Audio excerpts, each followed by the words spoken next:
Hello students, आज हम fundamental theorem of arithmetic को डिस्कस करेंगे। इसका बेसिकली इसकी जो इम्पोर्टेंस है वो आपकी नंबर थ्योरी को सॉल्व करने में, नंबर थ्योरी को समझने में बेटा इसका बेसिकली जो इसकी इम्पोर्टेंस इसको शो करता है, उसकी बेसिकली इम्पोर्टेंस जो है नंबर थ्योरी को समझने में।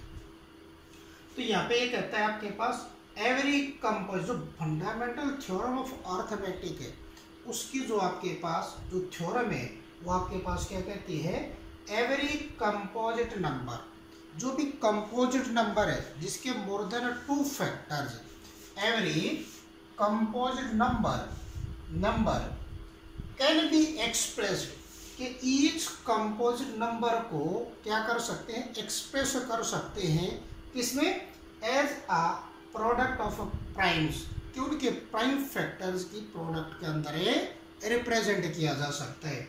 एंड दिस फैक्टराइजेशन, और इस फैक्टराइजेशन को इज यूनिक, ये क्या होगी, एक यूनिक फैक्टराइजेशन होगी, इससे अदर देन और कोई फैक्टराइजेशन नहीं होगी, except for the order in which except for the order in which prime factors occurs आपके पास। तो आपके पास एक एग्जाम्पल के द्वारा इसको सॉल्व करते हैं। फॉर एग्जाम्पल, या तो इसको असेंडिंग, इनके प्राइम फैक्टर्स को या तो असेंडिंग ऑर्डर में लिखते हैं या डिसेंडिंग ऑर्डर के अंदर, किसके, प्रोडक्ट की फॉर्म के अंदर। तो फॉर एग्जाम्पल के अंदर क्या जाएगा, 140 के प्राइम फैक्टर्स मान लीजिए करने आपने, तो प्राइम फैक्टर क्या करोगे, 140 के, इसको 2 से फर्स्ट प्राइम फैक्टर, जो प्राइम नंबर्स आपके पास, प्राइम नंबर क्या क्या आपके पास, 2 है, 3 है, 5 है, 7 है, अदर देन एंड एक्सेप्ट्रा। उसके बाद आपके पास क्या कहता है, प्राइम फैक्टर, जो आपके पास प्राइम फैक्टर का मीन्स क्या, जिस नंबर के ओनली 2 फैक्टर्स हो, 1 एंड इट्स सेल्फ, जिस नंबर के ओनली 2 फैक्टर्स हो, 1 एंड इट्स सेल्फ। तो फर्स्ट जो प्राइम फैक्टर है इसका 2, तो ये 2 से क्या है, डिविजन बाय, तो यहाँ पे इसके 2 से इसको डिविजन बाय करोगे, 2 7 जा 2 0 जा, फिर 2 से आपके पास 35 जा, फिर आपके पास इससे 5 से 5 7 आपके पास, अब यहाँ पे 7 है 1 आपके पास। इसका मीन्स कि आपके पास 140 के आपने क्या करने हैं, प्राइम फैक्टर्स में, या तो इन फैक्टर्स को असेंडिंग ऑर्डर में लिखते हैं या क्या करते हैं, डिसेंडिंग ऑर्डर में, किसकी फॉर्म में, प्रोडक्ट की फॉर्म में। तो आपके पास क्या, 2 into 5 into 7, तो इसके अंदर क्या कहता है, every composite number can be expressed as a product of a prime factors या फैक्टराइजेशन, और ये क्या है कि यूनिकनेस को शो करता है, किसको शो करता है, कि यूनिकनेस को शो करता है आपके पास। तो इसको ऐसे भी लिख सकते हो, 2 की पावर 2 into 5 into 7 आपके पास।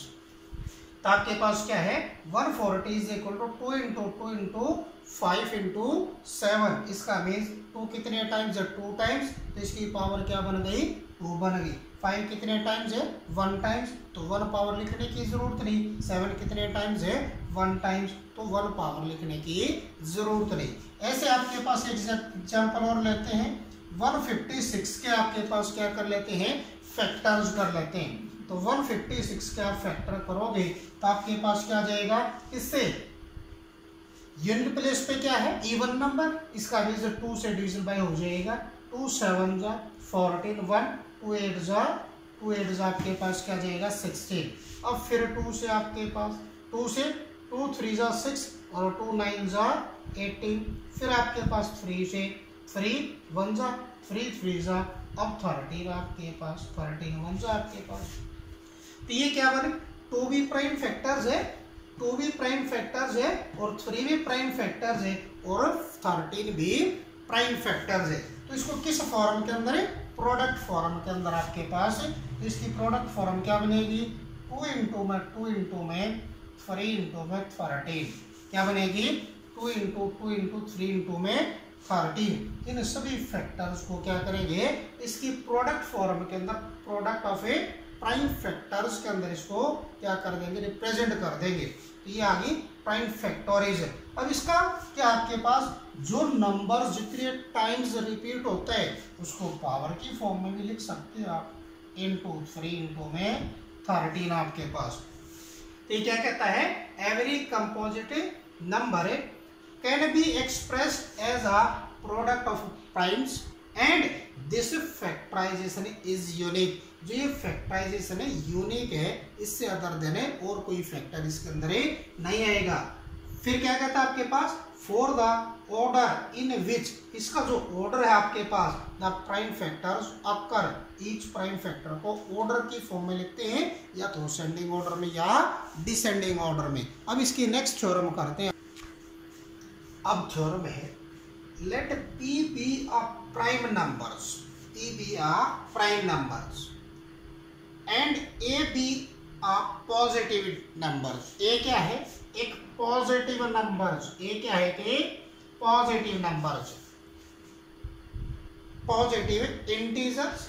If P divides A square, अगर P A स्क्वायर से डिविजिबल बाय है तो आपके पास P इज ऑल्सो डिवाइड से A, P is also divided से A, या P is the factor of A, या P is the factor of A आपके पास। ऐसे आपके पास इसका जो प्रूफ होगा इस थ्योरम का, ये कहता है form the fundamental theorem of arithmetic, form the fundamental theorem of a arithmetic integers can be factorized. जो उसके इंटीजर्स होंगे उसके can be factorize as product of prime number. जो भी इंटीजर्स होंगे उसको पहले क्या करेंगे, उसकी प्राइम फैक्टर्स की फॉर्म में क्या करेंगे, उसको रिप्रेजेंट करेंगे, उसके फैक्टर्स बनाएंगे आपके पास। Let a is equal to, मान लीजिए ए जो इंटीजर्स था उसके prime factor P1 into P2 into P3 dash dash Pn, इसके क्या आ गए, प्राइम फैक्टर आ गए। Be a prime factors of ah a, इसका मीन्स ये क्या है, P1b P2b P3b, क्या इसके प्राइम फैक्टर है। Where P1, P2, it means P1b, P2b, P3b dash dash Pn are primes, not necessary distinct. जरूरी नहीं कि P1b P2b P3b ये सभी फैक्टर्स क्या हो, अलग अलग हो। ये जरूरी नहीं इस तरह से अलग अलग हो आपके पास, ये जरूरी नहीं ये क्या हो P1b P2b क्या हो अलग अलग फैक्टर्स। इसमें ऐसा भी तो हो सकता है प्राइम फैक्टर के अंदर ऐसे भी तो लिखा जा सकता है ये प्राइम फैक्टर्स क्या है, जरूरी नहीं वे सभी प्राइम फैक्टर्स क्या हो, डिस्टिंक्ट हो आपके पास। नाउ क्या जाएगा, A is equal to P1, P2, P1 into P2 into P3 and so on Pn। इसका मीन जो A है, जो प्राइम क्या था आपके पास, जो इंटीजर्स था उसके प्राइम फैक्टर्स ये बन गए आपके पास, क्या बन गए, ये इसके प्राइम फैक्टर्स बन गए। तो इसका क्या करोगे, स्क्वेयरिंग बोथ साइड करोगे। तो स्क्वेयरिंग बोथ साइड इसका किया आपके पास, तो आपके पास आ गया A square is equal to P1 into P2 into P3 into Pn dash dash S. A square का मीन्स इसको इसी से मल्टीप्लाई कर दिया, ये हो रही है, इसको इसी से मल्टीप्लाई, इसको 2 टाइम्स रिपीट कर दिया, किसी भी नंबर का 2 टाइम्स, इसका 2 टाइम्स, इसका मीन्स ये 2 का स्क्वायर है। तो यहाँ पे A स्क्वायर का मीन्स जो 1 की वैल्यू थी उसको 2 टाइम्स रिपीट कर देंगे तो किसके इक्वल हो जाता है, A स्क्वायर के इक्वल हो जाता है। ऐसे आपके पास A स्क्वायर क्या बन गया, P1 into P1 is equal to P1 का square, P2 into P2 is equal to P2 का स्क्वायर, और P3 इंटू P3 क्या जाएगा, P3 का स्क्वायर डैश डैश Pn का स्क्वायर। ईच नंबर्स के क्या आ गए, वो स्क्वायर आ गए। तो it is given that P is prime। अगर p आपके पास प्राइम नंबर है and it's divide A square, p अगर क्या है ए स्क्वायर से डिविजल बाय है, या p क्या है ए स्क्वायर का एक फैक्टर है, therefore p is a prime factor of a square. तो क्या आ जाएगा, p ए स्क्वायर को डिवाइड करता है, तो इसका मीन्स p क्या है, p क्या है ए स्क्वायर का प्राइम फैक्टर है, p क्या है स्क्वायर का प्राइम फैक्टर है, p क्या है स्क्वायर का प्राइम फैक्टर है। फॉर्म द यूनिकनेस, इस यूनिकनेस के द्वारा कि एक ही ऐसा नंबर्स है प्राइम फैक्टर्स है, part of a fundamental theorem, fundamental theorem के एक पार्ट के द्वारा it follow that only prime factors of a square are, जो ए स्क्वायर के प्राइम फैक्टर्स है वो p1 भी हो सकता है, p2 भी हो सकता है, p3 भी हो सकता है, डैश डैश pn भी हो सकता है। Therefore p is one of A, p क्या होगा, इनमें से कोई ना कोई एक फैक्टर है जरूर होगा, इनमें से कोई ना कोई एक फैक्टर है जरूर होगा। This implies that p divide से इसकी मल्टीप्लीकेशन को, p किसको डिवाइड करेगा, किसको, इसकी मल्टीप्लीकेशन को डिवाइड करेगा, या क्या होगा p डिवाइड से a, p किसको डिवाइड करेगा, a को डिवाइड करेगा, या p is the factor of a कहलाएगा। ये क्या है, इस थ्योरम पे बेस्ड 1.3 के सभी क्वेश्चंस बेटा इसी थ्योरम पर बेस्ड हैं। इस थ्योरम को अच्छी तरह से जरूर कर लेना चाहिए। अभी इस थ्योरम को समझने के लिए एक क्वेश्चंस को करते हैं बेटा। उस थ्योरम को समझने के लिए बेटा एक क्वेश्चन, उसी थ्योरम पर बेस्ड एक क्वेश्चन है को सॉल्व करेंगे, जिससे थ्योरम में बिल्कुल क्लियर हो जाएगी आप। ये कहता है prove that √5 is an irrational numbers. बेटा जितने भी इररेशनल नंबर्स प्रूफ करने हैं, √2 को प्रूव करना है, √3 को प्रूव करना है, √5 को प्रूफ करना है, ये किससे, कंट्राडिक्शन से। किससे प्रूफ करोगे, कंट्राडिक्शन से। तो यहाँ पे क्या सॉल्यूशन के अंदर इसका सॉल्व कंट्राडिक्शन, तो यहाँ पे इररेशनल प्रूव करना है, तो इसका भी इसको रेशनल नंबर लेके चलो। क्या लेके चलोगे, rational number. Let √5 is a rational number, so it can be written in the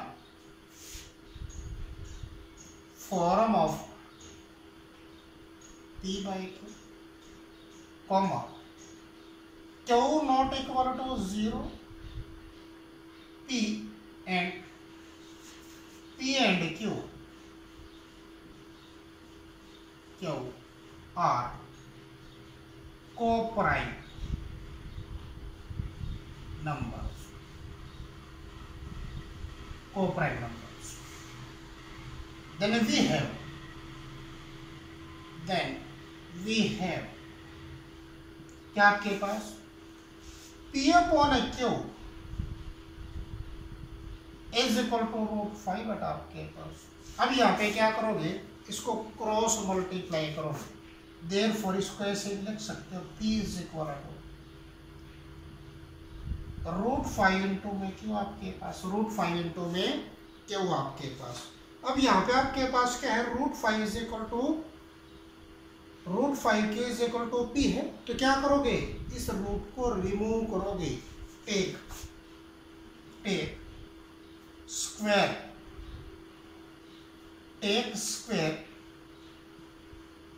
on both side. अब इसका स्क्वायर किया तो p का स्क्वायर था, p स्क्वायर आ गया इज इक्वल टू √5 का स्क्वायर कितना बन गया 5, और q का स्क्वायर क्या बन गया, q स्क्वायर बन गया। अब यहां से आपके पास देयरफॉर क्या, p स्क्वायर किसका, 5 का मल्टीपल, p स्क्वायर क्या है 5 का मल्टीपल है, इसका मीन्स क्या, p स्क्वायर किसको 5, therefore 5 divides divides p square. अब then by fundamental theorem of arithmetic, जो आपके पास अभी थ्योरम की थी, 5 divides p square, then 5 is also divides p आपके पास, राइट, पी आपके पास। इसका मीन्स आपके पास इसको इक्वेशन 1 ले लिया, इसको इक्वेशन क्या लिया, 1 लिया। अब इसको 5 इज ऑल्सो डिवाइड्स पी, तो इसका मीन्स 5 क्या है, 5 क्या है, पी का एक मल्टीपल है। तो यहाँ पे लेट कर लोगे, let P is equal to 5 R ले लिया बेटा, 5 आर ले लिया, वेयर आर किसको, R is an integer, R is an integer, R is an integer. अब यहाँ पे आपके पास क्या है, P is equal to 5R के इक्वल आ गया। इसका बीच हमें किसकी वैल्यू, इसको square again square both side. अब इसका स्क्वायर किया आपके पास, तो ये क्या बनेगा, P square is equal to, ये आपके पास 25 आर स्क्वायर, आपके पास पी का स्क्वायर तो पी स्क्वायर, और इसका स्क्वायर कितना, 5 का स्क्वायर 25, आर का स्क्वायर आर स्क्वायर आपके पास। दैट एम्प्लाइज, इसका मीन्स क्या, पी स्क्वायर की वैल्यू यहां से पुट करोगे इसके अंदर, पी स्क्वायर की वैल्यू क्या आपके पास 5 है क्यों स्क्वायर, तो इसका मीन्स 5 है q square is equal to 25 are square, because कि p square is equal to क्या है, 5 है क्यों स्क्वायर, जो इसकी वैल्यूज को यूज किया आपके पास। तो यहाँ पे क्या आ गया, 5 Q square is equal to 25 है आर स्क्वायर। इसका मीन्स क्या बनेगा आपके पास, 5 से इसको, that implies Q square is equal to, that implies Q square is equal to कितना आपके पास 5 आर स्क्वायर, बिकॉज क्या, डिवाइड बोथ साइड बाय बटा 5। इस 5 से इसको डिवाइड कर दिया, 5 से इसको डिवाइड, इसका मीन्स क्यू स्क्वायर किसका मल्टीपल आ गया, 5 का। तो यहाँ पे देयरफॉर क्या, 5 इज या 5 divides 5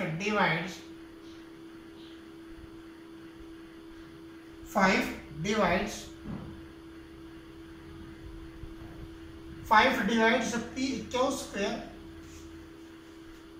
then 5 is also divides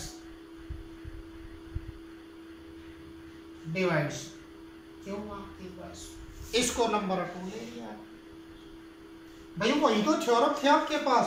अगर पी स्क्वायर 5 पी स्क्वायर को डिवाइड करता है तो 5 बटा इसको डिवाइड करेगा, पी को डिवाइड किया, जो इससे पहले वाली थ्योरम थी उसी के अंदर तो ये किया था कि ए स्क्वायर क्या था आपके पास, p divides a square, then p is also divided a आपके पास।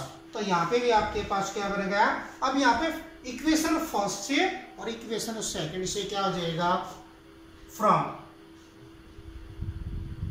1 and 2 बटा आपके पास, फ्रॉम 1 and 2 क्या जाएगा, 5 is a factor, is a common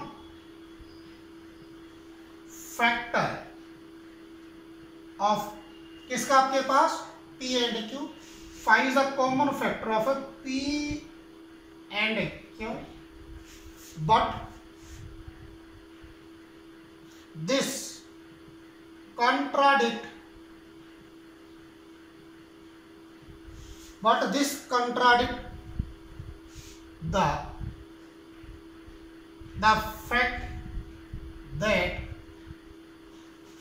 the fact that P and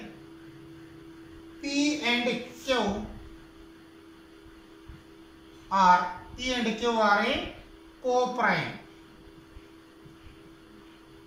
को prime number.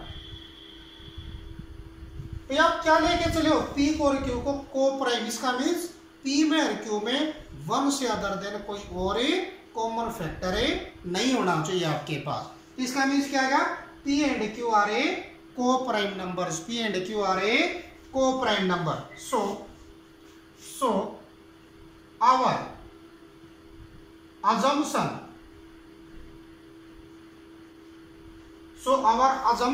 is wrong. So our assumption is wrong. We conclude that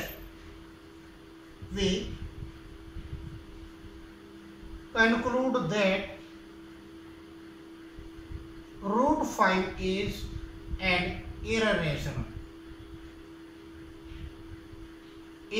number. Is an irrational number बेटा। तो इस तरह से आपने उस थ्योरम के किससे, फंडामेंटल जो थ्योरम्स के अंदर बेटा जो थ्योरम प्रूव की थी, सेकंड जो थ्योरम प्रूव की थी उसके अंदर इस क्वेश्चन के अकॉर्डिंग बेटा उसको क्या है समझ सकते हैं हम आपके पास। अब आपके पास इस तरह से क्वेश्चंस आ जाए 3 प्लस में 2√5 इज इररेशनल, प्रूफ करना बेटा। तो आपने √5 का इसे प्रूफ करके फिर क्या लिखना, आपने लास्ट में क्या लिखना है, rational and sum of rational and irrational numbers is also क्या जाएगा, irrational number. Sum of rational and irrational number is also क्या जाएगा, इररेशनल नंबर। दो आपके पास नंबर्स, एक रेशनल का और एक इररेशनल नंबर का सम क्या होता है, ऑलवेज इररेशनल नंबर। या क्या आपके पास है दो इररेशनल नंबर्स का सम भी is also irrational numbers, is irrational. दोनों क्या होने चाहिए आपके पास है, डिस्टिंक्ट इररेशनल नंबर्स होने चाहिए।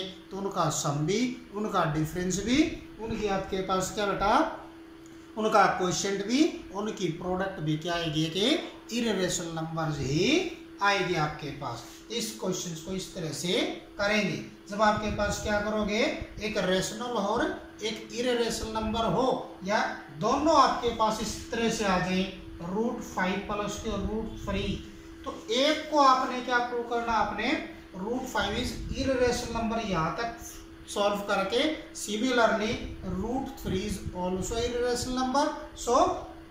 So sum of 2 distinct irrational number is also irrational number. Sum of 2 distinct irrational number is also irrational number बेटा। अब नेक्स्ट पर ट्राई